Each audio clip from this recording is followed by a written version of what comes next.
Hello, my friends. I am in a different place today, and to my right is an old friend.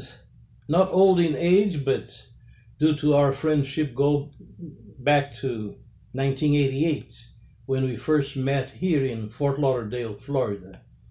I'm referring to Dr. Jerry NEWCOMBE, who is an expert in communication, occupies very significant positions in the Christian world, and he even has a website that I would recommend.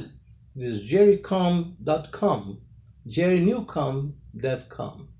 And perhaps you can check many exciting things written and produced and provided by him.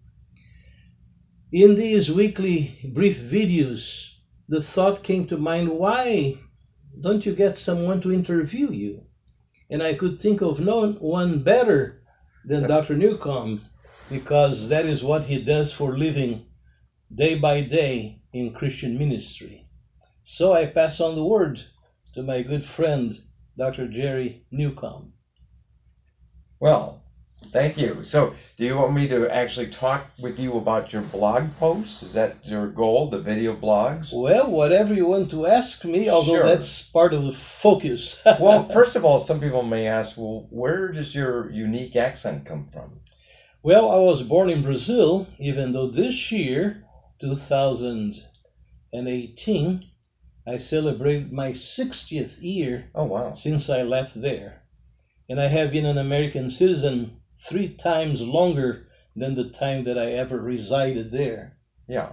So it's exciting to be able to still speak that language so that every trip that I make there, I can preach, I can teach, I can do lots of talking. Did you become a believer in Jesus Christ in Brazil or in America? I had the joy of growing in a Christian home. Okay. In fact, my father was a pastor. Oh. And as you very well know, that would never make me a Christian. Right. But being instructed well at home, as well as in a good church, the time came when I was about 9 years of age when I Gave your life to gave Christ. my life to Christ. And how long have you served as a minister of the gospel? Well, I graduated from theological seminary here in the United States, in Philadelphia especially. In Westminster? No, it was a different one, but in the Okay. same city, in fact, in close proximity to Westminster. Good. And that was in 1961. Oh, wow. So it has been a long, long time.